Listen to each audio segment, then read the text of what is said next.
बांग्लादेश में सियासी हलचल अब भी जारी है, लेकिन बांग्लादेश के एक पक्ष को जानना बेहद जरूरी है जो कि अमेरिका से जुड़ा हुआ है। दरअसल क्यों बांग्लादेश नहीं बनने देना चाहता था अमेरिका? इस सवाल का जवाब आपको आगे वीडियो में जरूर मिलेगा।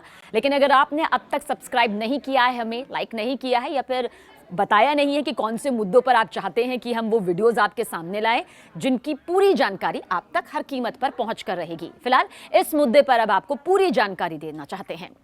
क्या करना चाहता है आखिर अमेरिका, या फिर अभी उसका क्या प्लान है? इस पर कई सवाल अब भी खड़े हो रहे हैं। लेकिन एक वक्त ऐसा था जब बांग्लादेश नहीं बनने देना चाहता था अमेरिका। दरअसल 15 अगस्त 1947 जब अंग्रेजों ने भारत छोड़ा तो इस मुल्क के दो नहीं बल्कि 3 टुकड़े किए। पूर्वी पश्चिम छोर पर पाकिस्तान के 2 हिस्सों को इस तरह बनाया गया कि भारत जो है वो किसी सैंडविच की तरह फंसकर परेशान होता रहा। अंग्रेजों की मंशा आने वाले वक्त में भी भारतीय महाद्वीप को तनाव का अखाड़ा बनाकर रखने की थी। बाद में हालांकि इसी खेल में अमेरिका भी शामिल हो गया। ना तो कभी ब्रिटेन ने चाहा होगा और ना कभी अमेरिका ने। अमेरिका ने तो बिल्कुल भी नहीं चाहा होगा कि पूर्वी पाकिस्तान की जगह बांग्लादेश जैसा कोई नया देश बनकर खड़ा हो जाए। इसे ग्रेट गेम को जब भारत ने मौका मिलते ही तोड़ा तो सबसे ज्यादा बेचैनी अगर किसी को हुई तो वो थी बेचैनी अमेरिका को, क्योंकि एशिया के उसके सबसे बड़े खेल पर यह बहुत बड़ा आघात था। इसे आप समझिए डिटेल से।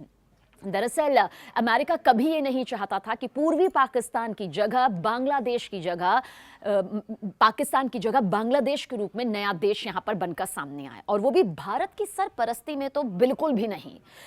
भारत की सरपरस्ती उसे किसी भी कीमत पर मंजूर नहीं थी, और ये स्थिति अगर पाकिस्तान के लिए थी तो वो सदमे वाली थी, अमेरिका के लिए बेचैन करने वाली थी।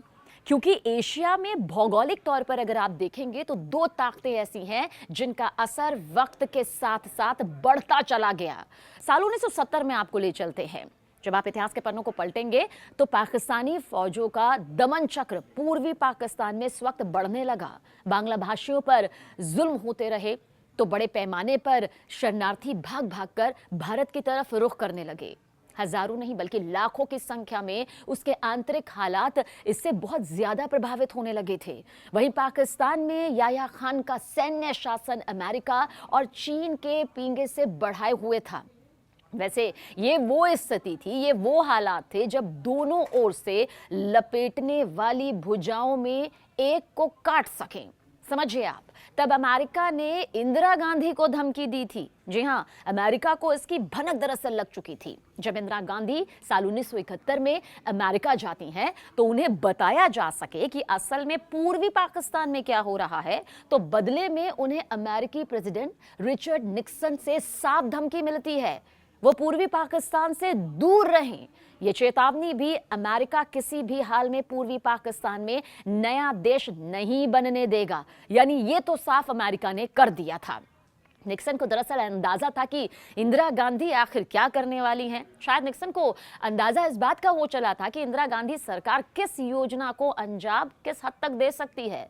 रिचर्ड निक्सन मानते थे कि अगर पूर्वी पाकिस्तान का हिस्सा पाकिस्तान के पास से निकला तो भारतीय उपमहाद्वीप की जियोपॉलिटिक्स ही बदल जाएगी। पूर्वी पाकिस्तान के हाथ से निकलने का मतलब होगा चीन और भारत को रिलैक्स कर देना, यानी बहुत आराम कर देना। 13 दिनों में बदल गया ये खेल, अब ये भी समझिए। जहां 13 दिनों में खेल बदला, अमेरिका की लाख धमकियों के बावजूद इंदिरा गांधी ने वो कर दिखाया जो दुनिया में कहीं कोई भी सोच नहीं सकता था। याह्या खान तो सपने में भी गुमान नहीं था उसे इस बात का कि भारतीय सेना अमेरिकी चेतावनी के बाद भी पूर्वी पाकिस्तान में इस कदर घुस जाएगी।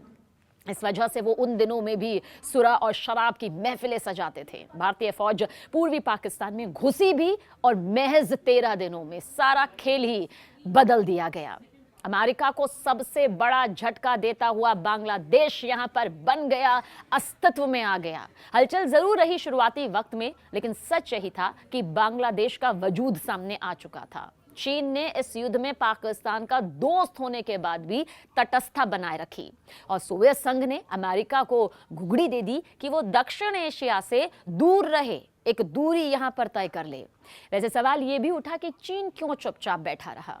देखिए, सोवियत संघ आकर खड़ा हो गया उसके पीछे। क्या कभी आपने सोचा है कि भारत ने यह काम क्यों किया? चीन क्यों चुपचाप यहां पर बैठा रहा? सोवियत संघ क्यों भारत के पीछे आकर खड़ा हो गया? तो इसका जवाब सीधा सीधा आपको अब आगे मिलेगा। दरअसल सबको मालूम था कि पूर्वी पाकिस्तान जिस दिन हाथ से निकलेगा, उसी दिन अमेरिका की दक्षिण एशिया की जो रणनीति है ना, उस पर सबसे ज्यादा झटका लगेगा, क्योंकि उसके रहने तक अमेरिका कभी भी वहां सैन्य बेस बनाकर सामरिक दृष्टि से महत्वपूर्ण हिंद महासागर, भारत और चीन पर नजर बनाए रखेगा।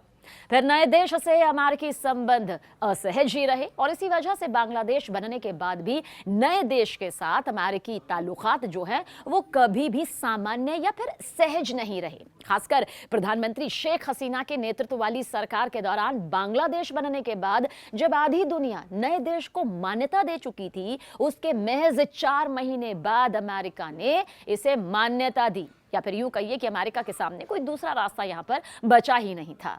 फिर दक्षिण एशिया से अमेरिकी बोरिया बिस्तर समेटने लगा। तब हालात ज्यादा बदलने लगे जब दिल्ली स्थितियों में अफगानिस्तान से अमेरिका को अपने सभी 10 सैन्य बेस का बिस्तर बोरिया समेटना पड़ा, तो पाकिस्तान का सैन्य बेस भी बंद करना पड़ा। इसी दौरान भू राजनीतिक हालात में चीन सुपर पावर की तरह उभरा और भारत भी कई ज्यादा ताकतवर बनकर उभरने लगा। और आज का भारत तो आपके सामने है ही। हालांकि जिस तरह से अमेरिका की दाल नहीं गली, वहां मानवाधिकार से लेकर लोकतंत्र और भ्रष्टाचार के मुद्दे बनाकर वो स्वांग भी रचता है, विरोध प्रदर्शन, असंतोष को हवा देता है। बांग्लादेश में भी 70 के दशक में यही शुरू हो गया था और बहुत से लोग ये भी मानते हैं कि शेख मुजीबुर रहमान के पूरे परिवार की हत्या सिर्फ तख्ता पलट नहीं बल्कि ग्रेट गेम का ही एक बहुत बड़ा हिस्सा थी।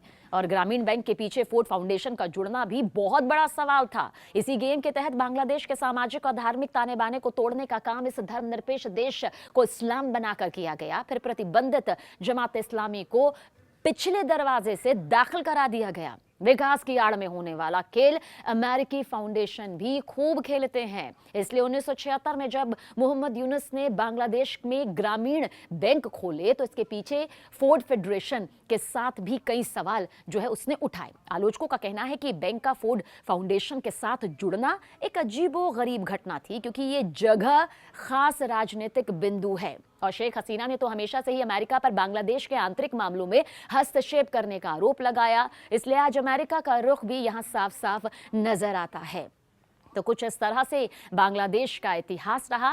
पन्ने पलटे तो अमेरिका की भूमिका इस वक्त आपने इस वीडियो के जरिए समझ ही ली गई होगी। अगर आप भी कुछ मुद्दों पर चाहते हैं कि हम आपके सामने पूरी डिटेल लाएं तो जरूर वो मुद्दे हमसे बांटिएगा, बताइएगा, कमेंट जरूर करिएगा।